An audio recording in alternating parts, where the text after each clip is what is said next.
Hiree dhugaa keetii waan keessa jiru maal agarre? Hin ilaalle. Dhugaa jettaa? Dhugaa kooti. Akkamitti nu sun sin eeyyamsiisin iccitii nama biraa laala. Atoo geettii mucaati. Garuu maaliif fuutere? PDF fi viidiyoo qormaataaf na gargaaran daawunlood gochuuf jedheen filaashiin kan koo waan na jalaa badeeffan kan kee fudhadhe. Rakkoo biraa qaba jedhee waan ani yaanneef. Rakkoo qabaatee tun taane akkanumatti baruuf jedheen. Garuu maalidha? Maaltu? Maaltu keessa jira? Lakki waan biraa miti sin fayyadu. Sodaa fi naasuun kee filaashicha keessa iccitiin biraa waan jiru fakkaata bara. Lakki waan dhoksaan qabu. Viidiyoowwan yeroo opereeshinii hojjennu waraannetu keessa jira waan ta'eef yaade. Akkuma beekamu yeroo opereeshinii dhiiga baay'eetu dhangala'a. Wanti sammuu namaatti hin tolles waan baay'eetu achirra jira. Kanaaf isa ilaalte akka hin jeeqamneef jedheen. Siif jedheen. Kana biraan immoo qormaan dhiyaachaa jira miti. Kanaafuu isa ilaalte akka hin jeeqamneef jedheen. Sumaa yaadeen. Tolee wanti biraa wanti dhoksu jiraatee miti tolee.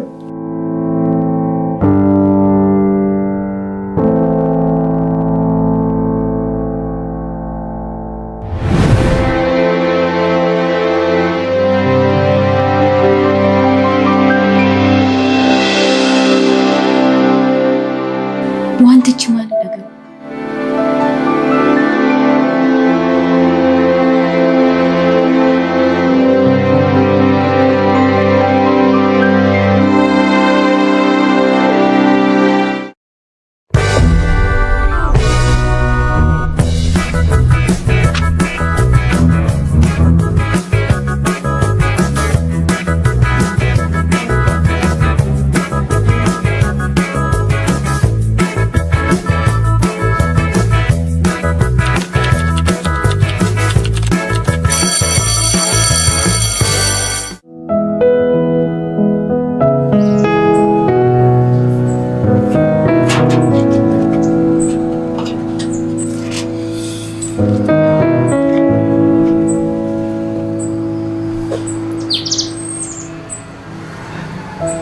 Lubbuun keessa bahuuf tureen siin jira. Amma fuudhan itti deebi'eera. Kanan balleessuu dhiiseef giiftiin ejjennoo ishiin jijjiirrattu taanaan itti agarsiisee bara. Gochaan obboleettii keetii kun ifatti akka bahu hin barbaaddu taanaan adabadhuuti taa'e jedhee ittiin doorisuufan ture. Iddoo tarraajii ta'ee oole malee.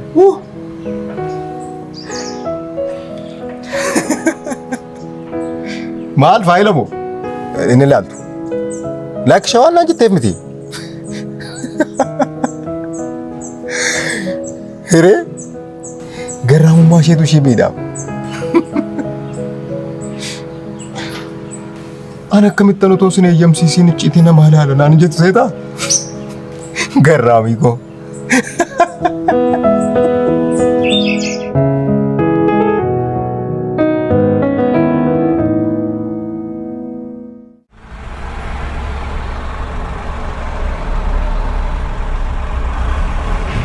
Kun hundi filaashichi maal qabuufidha? Anuu beeku. Sababa inni natti waan tokko bunni namatti siisa. Akkamitti? Sababa qofaa miti. Miirri isaati. Ani dooktarii eebbaan sodaatee yeroo qabu naasuudhaan waan dubbatu wallaalu yeroo jalqabaaf hin arge. Wanti kun maal ta'uu danda'a? Hin beeku. Garuu waan yaaduun barbaanne akka yaadu na godhe. Giiftiin kan jettee sana moo? Ani hin beeku. Akkas ta'a laata jedhee yaaduu jalqabeera. Deebisee immoo lakkin of hin jedha. Ture immoo filaashii tokkoof maaltu akkasiisa godha jedhee yaada. Walumaa galatti bitaanatti galeera. Garuu waan tokko nan beeka. Maalidha? Ajjechaa hojii keessa harka qabaachuu baatus garuu waan tokko keessatti hirmaateera. Wanti filaashicha keessa ture wanta akkasiin akka ol qabatutu natti dhaga'ama. Wanti wayii gaafa jettu yakka biraa moo? Gammiin beeku garuu mataan kun hadhuudhaaf jedha.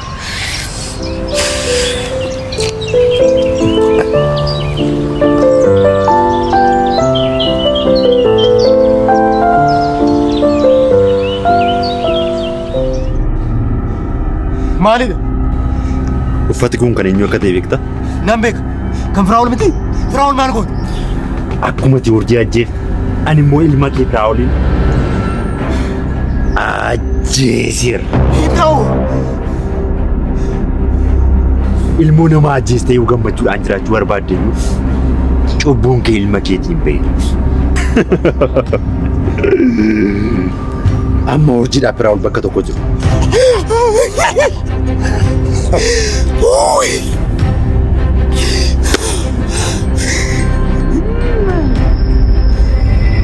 Bro.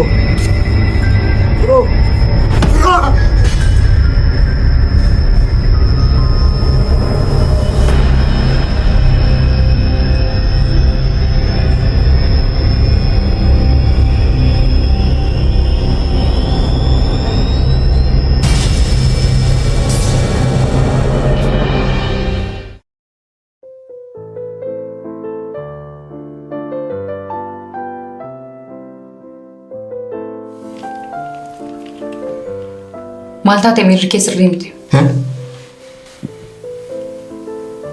Maaliif rufatte? Narfadde moo? Rifanne. Irrifanne yeroo jettu yoo rufatteetta. Sallee dhugaadha xiqqoo jeeqameera. Maal seete? Har'a jechuun koo kaleessa dheengadda jechuu kooti. Dhukkubsataan ani yaalaa ture tokko boqotee isaafan jeeqame. Yoom? Har'aa? Kaleessa moo dheengadda? Dheengadda natti fakkaata. Waan baay'ee jeeqamee guyyaa isaa irraanfadheera.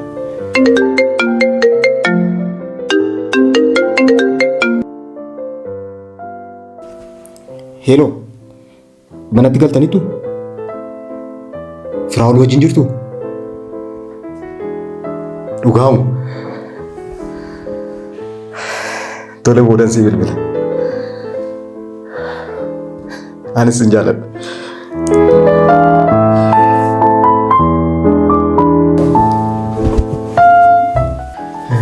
Tole, maalaan jette turte? Haadha manaa keedha? Eeyyee. Firaa'oloo? Ilma kooti. Akkanatti fakkaatutti baay'ee jaallatta. Sirriitti malee. Miirri kee hunduu deebi'eera.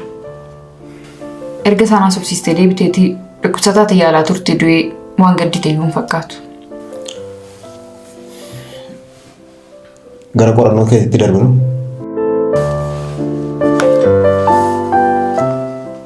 Kanan jedhu ashishii irratti akka. Maal? Kana dura ashishii waliin hidhata qabda.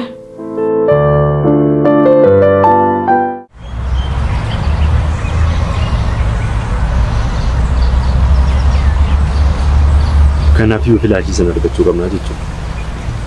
Yaadiin sana tasuma argachuu hin dandeenye. Maaliif? Hireen akkamitti argiteen immoo maaliif hin argine? Saamsoon, namni yeroo tokko dogoggora. Keessumaa immoo namni akka Dooktar Eebbaa takka dogoggoreenaan lammaffaa deebi'ee waan dogoggoru sitti fakkaata. Jalqaba filaashichi dogoggoraan harka hiree galee ture. Garuu hundeeffate. Kanaaf iyyuu ammas irra deebiidhaan dogoggora akkasii waan deebi'ee waan hojjetu sitti fakkaata. Inni illee dhugaa keeti. Hireen faayila sana arguu dhiisuu isheetitti amantu. Eeyyee, hin argine. Akkuma beektan hireen nama haqaati. Eeyyama namaa malee faayila kanan ilaalu kan isheen jettee dhugaadha. Beektee ta'uu hin ta'in akka tasaa yeroo bantu yoo fuuldura irra taa'ee agartee jedheetan. Hin argine. Itoo argiteetti ta'ee dhuftee natti himtee turte. Garuu amma wanti xiqqoo natti tole Dooktar Eebbaa shakkuu isheeti. Ila amma wanta guddaa tokko gochuu qabna. Maaliif? Inspektar Simbootti dhimma filaashii kanaa himuu qabna.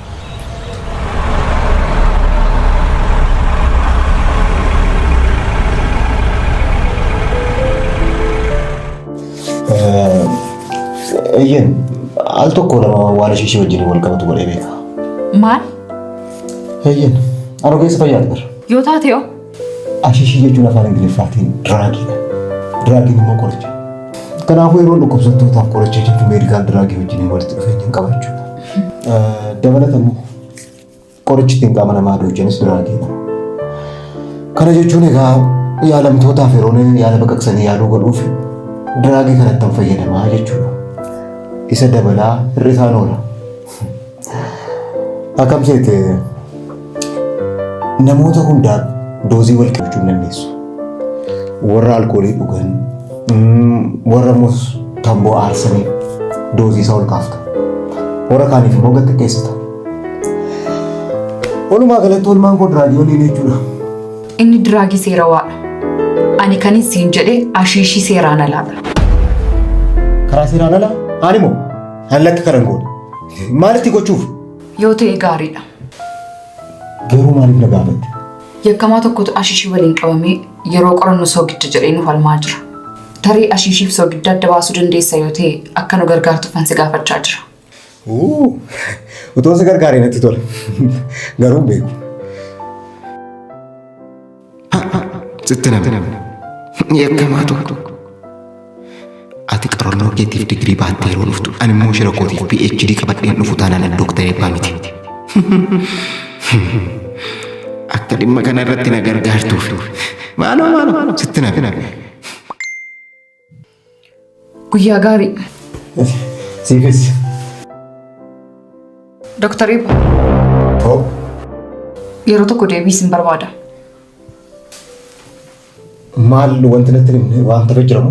Forensikii bilbilee urjii akkan si ergeessitti meera. Lakkinaaf hin ergine. Maaltu sin haasare? Naani. Waan hundaafuu har'aa ta'uu kaleessa dheengadda gaddi nama yaalaa turan gaafa du'u dafee nama keessaan bu'u. Ammuma yaadattu si rafachiisa. Kanaaf bilbila urjii bane? Eeyyeen. Forensikiif bilbila urjii ergeen ture. Guyyaa 10 booda nu qaqqabu. Wantoonni bilbilicharra jiran qorannoof baay'ee nu gargaaru. Jechuun namni ishee ajjeese akka qabamu barbaaddamti. Isaallee sirriitti hin barbaade. Maalree waan namatti tolu waan ta'eef hin gammachuu kana sitti hime. Garuu bilbila ishee irraa ragaa waan akkamitti argamuu danda'a? Dooktar Ibba. Nagaan oole.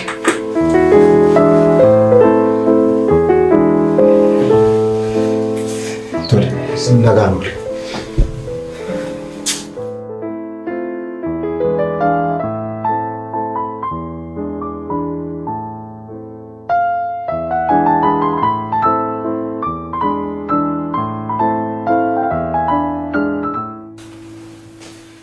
Tasgabbaa'ii jechuun maal jechuudha?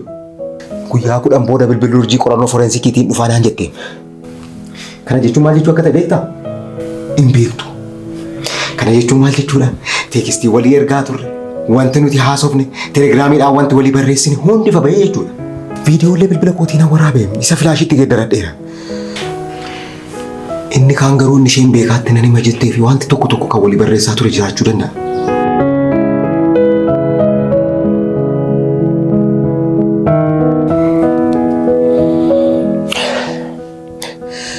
Maal gochuu akka hin danda'u ani maal beeka? Sanas ta'e kana garuu bilbilli kun simboo harka galuu hin qabu. Maal gochuu akka qabnu wal arginee taasifna.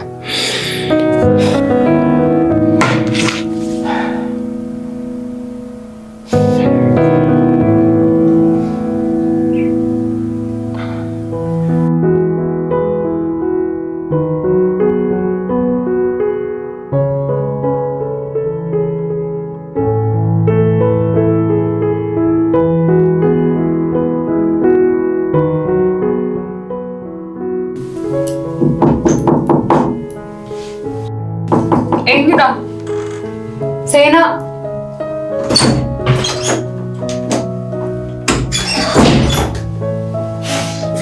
Hey, nama bin. Akkam? Nagaa kooti akkamitti? Nagaa. Maalidha? Maaltu homaa? Maali? Maal taate? Maal qabattee dhufteetu? Anaaf akka hin taane. Namni biraa jira moo? Siifidha malee. Galatoomi.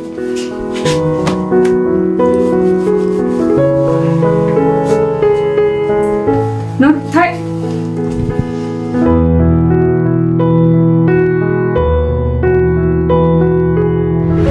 Jireenya jaalalaa wanta jedhamu hin beeku. Dhiiratti karaa kanaa dhiyaadhee hin beeku. Abaaboo waliif kennuu, irbaata affeeramanii uffata irbaataa uffatanii deemuu, qubeelaa waliif gochuu, waggaa tokko waggaa lama jedhanii anvarsarii kabajuu, wanta kana hunda isaayyuu hin beeku. Jaalalleen koo hojii kooti.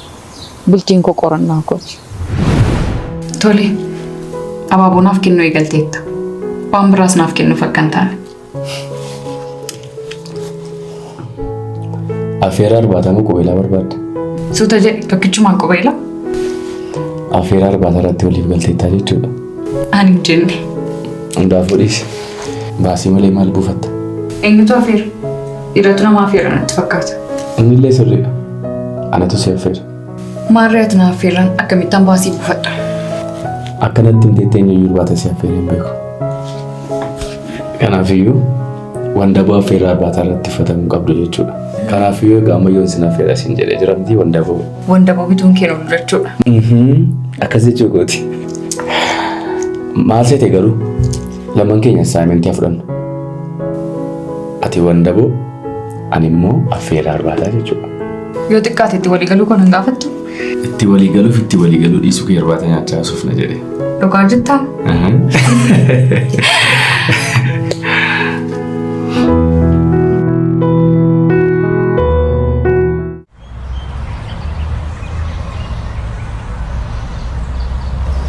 Kanan jedhu duratti saganticha akka tasaa waan tureef sirriitti sin galateeffadha. Kanaafuu dhugaa guddaa galatoomne. sitti naafne. Dhugaa kooti bar sarpiraayizii addaa ture. Gammachii kan biraa wanti jettu hin jiru? Jirra Marsiiti. Yeroo baay'ee hiriyoota gidduutti wal galateeffachuuf dhiifama wal gaafachuun walirraa fagaachuu agarsiisa jedhamee yaadama. Maarree sirriidha. Sitti hin fakkaatile. Anis dura akkasiin hin yaadan ture. Amma garuu jijjiireera. Kabajnii fi galanni waan hundumaan olidha. Si miidhee immoo dhiifama si gaafachuun koo orma si taasisuu koo miti.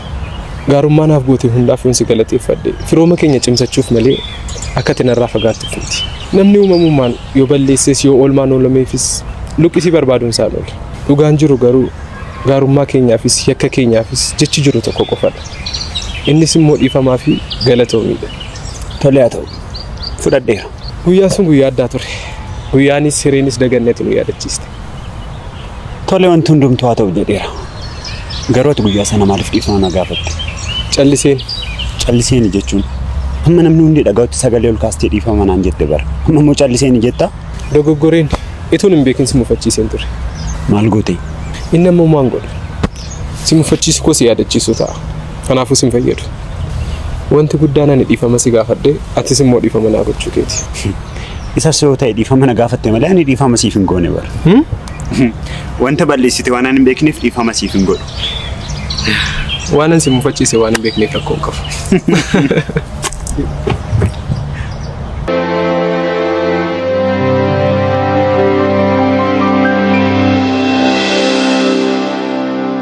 Jala muristi obboleettiin kee nagaatti. Maal ta'a? Akkamitti barreeffame?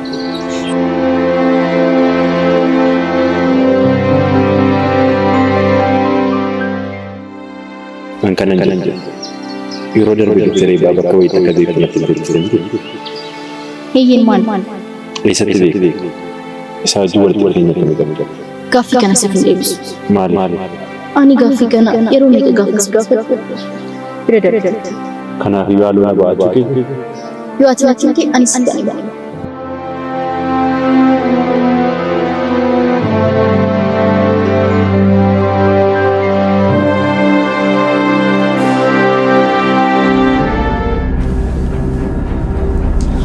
Wanta kana itti amantu?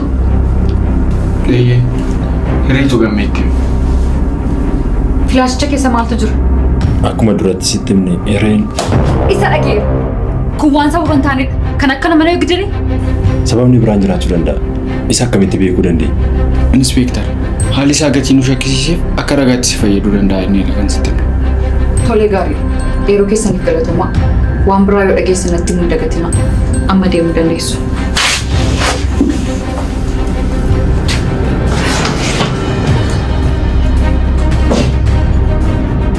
Maalidha? Ani hiriirraan dhage. Tarii hiriif doktoree baawwanti kan gaafattu yoo ta'e anarraa akka dhageessitutti nuti ta'e natti tola. Maaliif? Akka narraa dhageesse hireen akkan barreef jedhee jiramte akka isheen natti buufamu. Yaamme yakkamaa shamarree qulqulluu tokko ajjeese barbaadee sirratti dhiyeessuudhaan alatti jaalala kee tiksuudhaaf fedhee waa'ee kee waa'ee reeffontan dhibbadhu sitti fakkaata? Akkas jechuu koo miti. Jechuun jira miti. Callisii ba'e.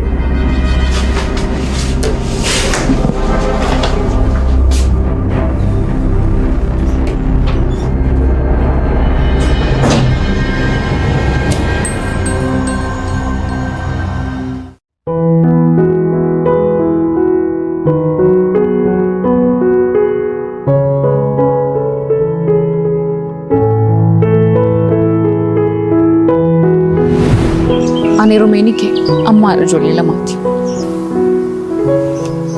Dhugaa jettamu? Maaliif naate? Naane boo. Danqoose. Bultiis daa'ima sin qabu. Jaalallee sin qabu qabaadhee sin beeku. Maaliif? Jechuun kooti dargaggeettiidha. Hojii gaariis immoo qabda. Dabalataan immoo baay'ee bareedda. Amma ammaatti maaliif jaalallee hin qaban? Bareedduu akkan ta'e waan natti himteef galatoon. Kana toon sitti himuu baadhayyuu namni biraan sitti himu. Waa'ee jaalalaa yaadeen beeku. Waan si ajaa'ibu hariiroo waan jedhamu keessa seeneen beeku. Dhugaa jettamu? Akkamitti? Akkanatti fakkaatutti hojiin koo yeroo koo fudhateera. Kana jechuun qorattuu ta'uun jaalala nama dhorka jechuu koomti. Garuu akkuma sitti hime an kan hin qorattuu ta'eef lubbuu abbaa koo gammachiisuuf waan ta'eef yeroo koo hundumaa hojii koo kan kenne. Abbaa maleen guddadha. Akka tasaa walitti bu'iinsa naannoo keenyatti uumameen abbaan koo harka namaatti nu jalaa du'e. Ijoollummaatti abbaa malee guddadhe. Namoonni isaa ajjeesanis yeroo suma himanni itti baramuun seeratti dhiyaatan. Boodarras harki namoota kanaa dhiiraa waan ta'eef maallaqaan qorataa sana qabatan. Qoratichis nama maallaqa biraan dabarree waan ta'eef yakka isaanii harkatti qabachuun bilisaan isaan gadhiise. Yaa Waaqa. Namoota akkamitti jira garuu? Waan si ajaa'ibu harmeen koo dhimmicha qorataan biraa akka hin qabanneef qorataan sun harmee koo dorsisaa ture. Inumaa qorataan sun afaanii baasee harmee kootiin dhimma kana qorataan biraa akka qoratu goota taanaan waan mucaa kee irratti ta'uuf itti gaafatamummaa isaasitu fudhatattiin jedhu. Maal? Nama salphaa akkamitti garuu? Harmeen koos mucaa koo dhabuu irra jettee dhimmicha hokkaamsitee dhiisuuf leette. Harmeen koos yeroo isaan argitu hundumaatti sururamaa isaanis qasaanitti kolfaa bilisummaan utuu jiraataniin guddadhe. Kanaafuu ati homaan goone jechuun erga inspektara taate booda. Barfatee ture. Qoratichis warri isaa ajjeesanis guyyaa waaqaa ga'ee akkuma akka isaatti du'an. Dhugaan abbaa koos achumaan dhugate hafe. Harmeen koos kana natti maana guddiste. Anis waadaa ofiif galeera. Lubbuun abbaa koos akka boqotu abdiin qaba. Kun kan ta'u akka inspektara qaruuxeef dhugaaf dhaabbattu tokkotti warra haqa dhabaniif haqa isaaniif malu yeroon isaaniif kennudha. Yeroon yakkamaa qabee seeratti dhiyeessu lubbuun abbaa kootii boqotti jedheen yaada.